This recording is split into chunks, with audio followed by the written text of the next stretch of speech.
Retour donc pour cette troisième et dernière partie de l'émission. Cette fois-ci, on va parler de choses totalement différentes peut-être par rapport à tout à l'heure, mais on va parler quand même de ce que attendent les uns et les autres, puisque ça reste l'objectif. On parle de rêve et on parle de rêve avec Marie-Vonne Finet, bonsoir, et Nathalie Boyer, bonsoir. Quelle association? Bonsoir. Koufela. Kosa fait sur la terre là. Ah, c'est quoi vous faites là? Vous croyez que c'est quoi vous voulez venir sur le plateau? C'était pas ça. Donc, quoi vous voulez venir faire sur la terre? Ben moi, c'est être artiste et chanter, être une grand-mère, être une maman, et m'essaye de faire ça au mieux, même si tous les jours, m'allais challenger là-dessus. Par exemple, là, ne voit pas mon petit-fils que ça va voir tout à l'heure. Et donc, ça, c'est une responsabilité que m'y prend. Et voilà. C'est faire... Mon rêve, c'est être moi-même. Que ça m'y moins. Donc, m'essaye d'être au maximum moi-même. On va essayer de refaire un clin d'œil à Socrate. Oui. Le connais-toi toi-même? Oui, c'est douloureux parfois. Donc là, on est dans la phase douloureuse, mais nous tiens bon ensemble parce que nous sommes une nation de femmes gardiennes, une nation de femmes debout. Nous moi, surtout inscrite dans une connaissance de moi, en tout cas en ce moment, en femmes malgaches. Et les femmes malgaches que la nuit ici, ça montre à nous, donne à nous l'exemple. Ça a traversé le pire. Alors, viens pas pleurer. Alors, sous pleure, enfin, en tout cas, moi, elle a pleuré il y a 3 jours. Elle a pleuré 3 jours dans mon cas. Personne pas vient me pleurer. Et aujourd'hui, m'y sourit. M'y sourit parce qu'il faut continuer de rêver. Et rêver, c'est s'accomplir à commun. C'est-à-dire que ça m'a la nu fait là. Et m'y encourage à chacun, d'ailleurs, Nathalie, que me l'a connue récemment, m'y encourage à elle d'être ce qu'il est. M'y invite toutes les femmes, d'ailleurs, qui veulent rêver avec moi de venir là. Parce qu'il faut nous rêve. Il faut nous rêve ce pays-là, qui s'appelle La Réunion. Il faut nous rêve que ça nous entend par l'éducation de nos enfants, que ça nous entend comme la place de la femme ici. D'ailleurs, m'y croit que bientôt, mais crois que le monde va aller vers le féminin. Enfin, elle est en train déjà d'aller vers le féminin. Et donc, nous, réunionnaises, il faudrait nous aussi nous dire, c'est quoi une femme? C'est quoi être une femme? Et c'est quoi une couleur de femme dans cette société à La Réunion? Donc, c'est un peu ça qui me l'envie. Et il est vrai que nous, la 3. Aujourd'hui, nous les 4-3. Et les choses, ils commencent avec rien à La Réunion. Alors, Missy Prosper Eve, vous venez de citer Socrate, Missy Prosper Eve, qui est un de mes mentors, c'est mon directeur de recherche. Et Lily dit, tout ce qui s'est fait à La Réunion, c'est fait à partir de rien. La congrégation des Sœurs de Marie, c'est fait à partir de rien. Et il donne là où cet exemple, là, ce petit fille que Marie-Madeleine, la sœur Marie-Madeleine, et elle est à 8 ans. De quelle sœur Marie-Madeleine? Marie-Madeleine, pas de la Croix, à l'Épinay, oui. D'accord. Mais cherche le nom, là, on trou. Et non, pas Madeleine. Parce que non.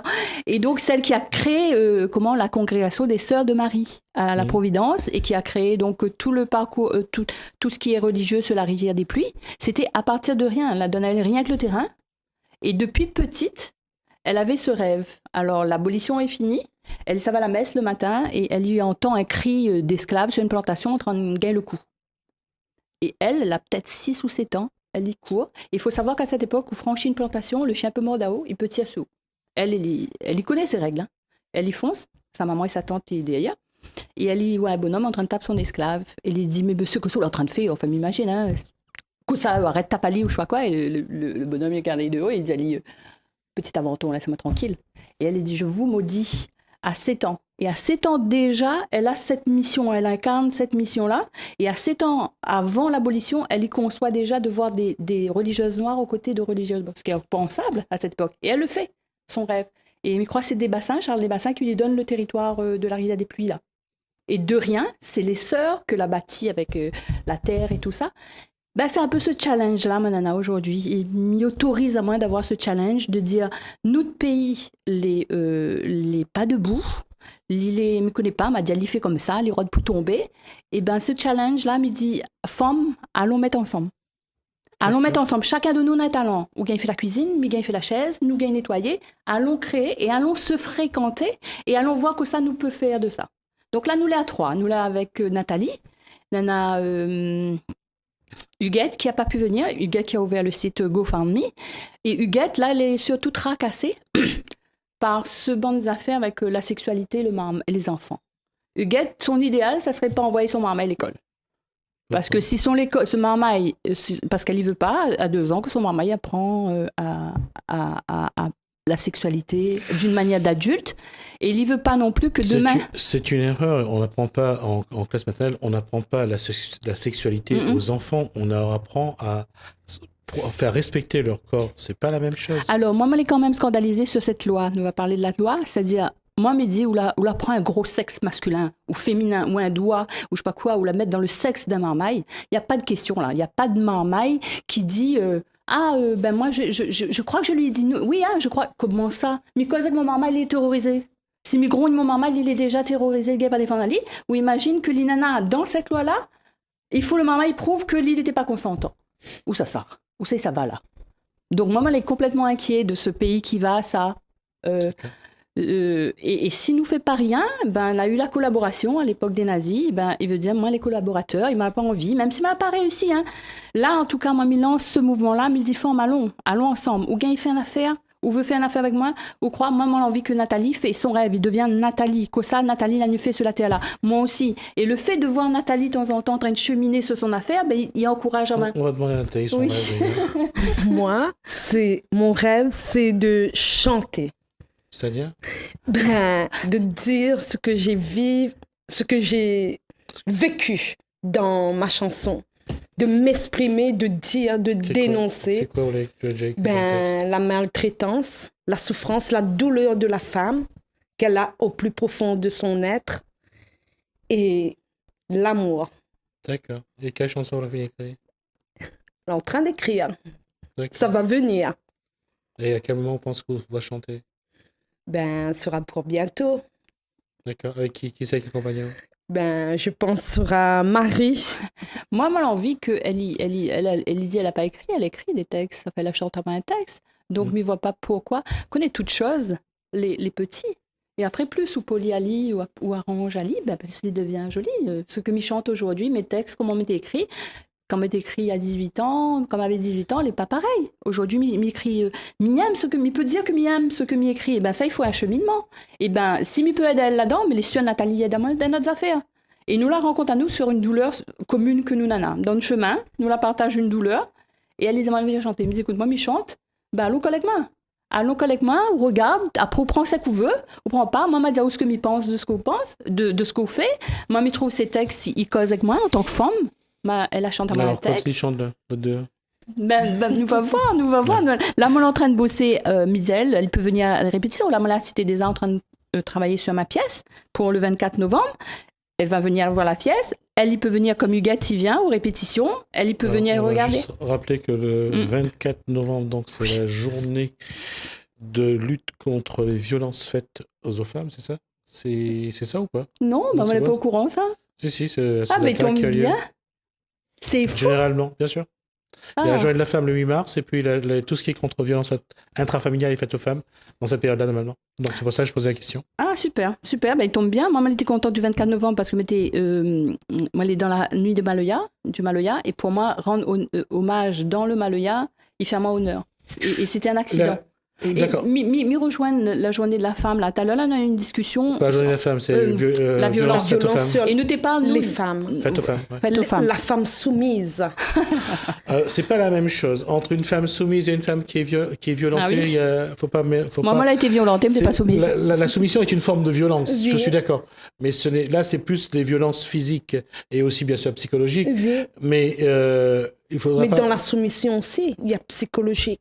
Oui, je suis d'accord. Mais comment, à ce moment-là, quand je dis de ne pas mélanger, c'est que on est plus sur les violences physiques à ce moment-là. On est plus parce que l'homme, ou en tout cas l'homme est très violent, frappe son conjoint, et souvent il y a eu pas mal de victimes de décès. Donc comme je dis, de ne pas mélanger, c'est que lorsqu'on dénonce une violence physique, c'est un peu plus, j'allais dire, c'est un peu plus pratique. Et là, quand on parle de soumission, ça veut dire que la femme aujourd'hui, elle est soumise encore? Oui, je pense beaucoup de femmes sont soumises, mais il y a beaucoup de... Vous êtes soumise? Moi, j'étais soumise. Pendant combien de temps? Ça fait dans les vingtaines. Une vingtaine d'années? Oui, très soumise. Pourquoi? Psychologique. Violence? Oui, psychologique. Pourquoi à un moment donné, on l'a accepté qu'un homme il J'ai pas accepté. J'ai dit non, mais quand tu as des enfants, tu es marié, donc tu restes là. Et sans soutien autour. C'est un système de défense pour les enfants? Oui. Mais il n'y a pas un moment donné où on peut lancer une bouée à la mer? Il n'y a pas un moment où on peut trouver quelqu'un qui va vous accompagner chez un gendarme ou un policier pour dénoncer la situation? Oui, après, j'ai dénoncé tout ça après. Et quelles ont été les conséquences?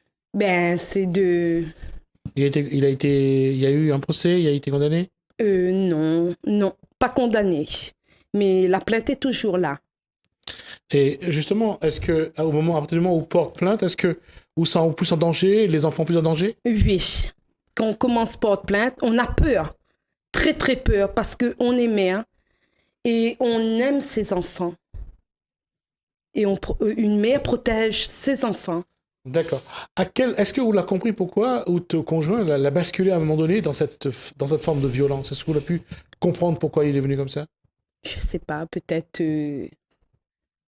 une grande souffrance à l'intérieur, ou peut-être l'éducation qu'il a eue, ou peut-être cette femme qui est forte, cette femme qui est moi, Nathalie, qui veut réussir, qui veut avancer, qui veut aimer ses enfants, qui veut donner l'amour à ses propres enfants.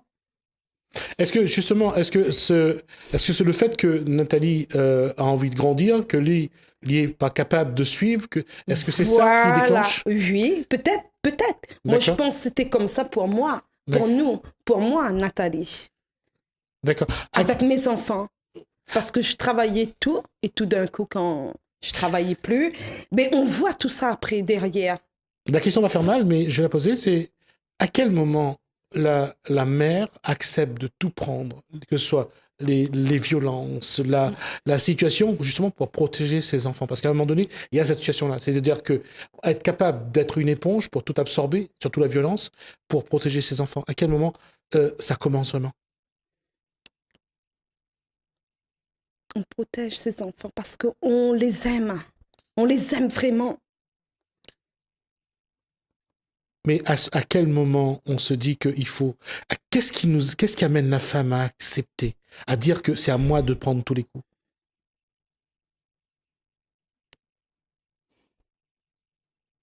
Parce que on a peur de les perdre. De perdre ses enfants. Tout brise, tout casse. Mais alors, à partir de quel moment on se rend compte que si on veut sauver ses enfants, il faut d'abord se sauver soi-même? Oui, il faut déjà se sauver soi-même, Nathalie. Moi, Nathalie, et plus te reconstruire toi-même, cette femme que tu es. Parce qu'on a besoin du respect de ses enfants, je suppose. Oui. Et puis surtout montrer à ses enfants le chemin à ne pas prendre. Oui. Et c'est ça qui donne la force de se dire, maintenant ça suffit, il faut changer ça. Oui. Et il y a encore beaucoup de femmes qui vivent dans la situation que j'ai vécue. Il y a encore plein de femmes. Mais ces femmes ne disent rien. Ces femmes acceptent encore. Parce que ces femmes ne travaillent pas. Il y a certaines femmes qui n'ont plus le droit de dire quoi que ce soit. Et la part de honte qu'on a à un moment, parce qu'on est en honte de la situation, on a honte d'être devenu la victime d'un violent, et en même temps, on a honte parce qu'on se demande, et ça, c'est la culpabilisation qu'on a au fond de soi, on se demande qu'est-ce qu'on a fait pour déclencher, je suppose, une telle posture, une telle façon, une telle attitude. Ou peut-être c'est le passé de la personne qui est en face, ton homme, ou même ton passé. L'enfance. La peur, elle est physique ou elle est psychologique avant La peur, elle est psychologique, la peur. D'accord. Et à quel moment elle n'est plus psychologique? À quel moment Nathalie Boyer a réussi à dire, maintenant, quoi qu'il arrive, je ne vais plus baisser la tête? Je ne veux plus baisser la tête parce que j'ai le droit de vivre, j'ai le droit de m'exprimer, j'ai le droit de dénoncer ce qu'il faut dénoncer. Et c'est ça? Et c'est-à-dire qu'on se dit que les enfants ont besoin d'un climat plus sain, plus sécurité? Oui, les enfants ont besoin d'une mère dans sa stabilité, dans son amour propre intérieur, pour ses enfants, pour elle-même, la femme qu'elle est dans son intérieur, pour pouvoir les donner à ses enfants, à mes enfants. Comment on met en place une démarche pour arriver à cette attitude-là? Qu'est-ce qu'a dû faire Nathalie Boyer pour se dire, maintenant, tu peux venir, je vais te casser la gueule si jamais tu m'embêtes? Toucher le fond, je dirais. C'est de perdre son humanité à un moment donné, de se dire que maintenant on peut redevenir humain. T'es plus toi-même, t'es plus cette femme que tu étais. Donc je dis, stop, ça suffit. C'est pas moi. Et là, ça, aujourd'hui, vous en êtes où? Ben maintenant, j'ai mon petit appartement, mon chez-moi, et mes combats pour mes 3 enfants, pour mes 4 enfants. Un qui est en métropole et les 3 qui sont ici, qui vivent avec leur père. Et je suis toujours dans le combat, mais ce combat est ni violence. Le combat que j'amène, c'est vraiment dans la paix totale, parce que maintenant, vivre dans la violence, agressif, psycho, oh là là. L'objectif, c'est de protéger aussi les enfants. Oui, beaucoup, parce que moi déjà, j'ai eu une enfance très difficile, donc je dis stop pour cette violence. Parce qu'on est blessé, on n'est plus nous-mêmes dans cette blessure, dans cette souffrance, dans toutes ces difficultés qu'on vit dans un foyer de disputes, de violence pour nos enfants. Car on aime nos enfants. Est-ce que Nathalie Boyer continue à rêver aujourd'hui? Oui, je rêve. Quel est son rêve? Mon rêve, c'est de chanter, voilà. D'accord. C'est une façon d'exorciser cette souffrance qu'il y a? Oui. C'est... Comment expliquer ça à... De chanter et de donner mon amour, mon amitié aux autres et aux uns aux autres qui sont proches de moi, oui. qui sont loin de moi aussi. Vous avez réussi à vous pardonner déjà ou pas? De me pardonner moi. À vous-même, ouais. Oui. Oui. Oui. D'accord, parce que c'est le premier pas, je pense, vers le lâcher-prise et vers la remise en cause, je suppose. Oui. Quand on parle de rêve, quand on a traversé ce qu'a traversé Nathalie Boyer, quand on parle de chemin qu'on parcourt, Marie-Van Finet, la question aujourd'hui au sein de l'association, quand vous vous posez la question, où ce que vous vous trouvez, l'objectif c'est d'abord de poser la question pour essayer de faire en sorte de prendre conscience aux gens. Il faut se poser la question où il y a vraiment la quête d'une réponse. Forcément, on a une quête d'une réponse, ou en tout cas d'une stabilité à un moment. Mais pour moi, dans toute chose, le fait de cheminer ensemble, de faire, c'est pas penser par action, pas penser par parole et par action. Le fait de parler, de sortir ce nœud qu'on a, elle a le sien, j'ai le mien, qu'on partage, déjà c'est dehors. Les pleurs, c'est fait pour ça, c'est pour mettre dehors. Pour pouvoir poser des mots dessus, bien regarder et de dire je veux ou je veux plus continuer. Je veux plus continuer, donc qu'est-ce que je veux? Et après tout ça bien posé et ce problème sorti, là on peut se construire. On se construit et on dit qu'est-ce que je veux faire de ma vie? Et c'est là où le commencement du rêve arrive. Mais tout ce travail-là doit être fait quand même. Si on est bouleversé, si on a été violenté, on a intérêt de... Et c'est ça, en même temps, cette violence qu'on a connue, qui fait notre richesse. C'est-à-dire que quand on va mettre ça en chanson, quand on va le mettre en art ou en cuisine ou en quoi que ce soit, c'est là où le partage se fait. Et je pense que la Réunion a ce devoir-là. La Réunion, personne ne dira qu'on n'a pas connu la violence. Après, il y en a qui ont fait autre chose que la violence. Et la Réunion a besoin de poser cette violence-là sur table, ou je sais pas, je dirais en dehors en tout cas, d'en parler, et pour construire autre chose que la violence, comme disait Nathalie tout à l'heure. Et il y a un truc aussi que je voudrais insister sur, on ne transmet pas, on n'éduque pas un enfant par le mauvais exemple. Donc on est obligé à un moment de dire, ok, quelle femme je suis, j'ai pas envie d'être violentée, je suis pas une femme violente et j'ai envie de faire autre chose. Et même si je l'ai été, Donc moi, contrairement à Nathalie, j'ai été violente. Dans mon rapport avec l'autre, si on est violent avec moi, je retourne la violence. Mais on a vraiment un problème de violence. Je peux rajouter un truc, j'aimerais aussi que ce débat de violence féminine soit posé avec l'homme. Avec l'homme parce qu'on entend plusieurs discours et on ne voit pas le discours de l'homme parce qu'il y a aussi l'homme qui est violenté par la femme. D'accord ? Alors, je vais terminer là-dessus parce qu'on a déjà atteint le temps de la partie, mais je voulais poser une question. De la violence à l'amour, pour Nathalie Boyer, à quel moment l'amour va poindre à l'horizon, va être au bout du tunnel, et à quel moment elle va se dire elle a droit à cet amour comme tout être humain? Mais quand on rencontre une personne qui t'aime. D'accord. Alors, on va essayer juste de rester là-dessus. On y reviendra parce que la question va sans doute avoir demandé le débat. Merci Marie-Anne Finet. Merci Nathalie Boyer. On est arrivé donc au terme de cette émission.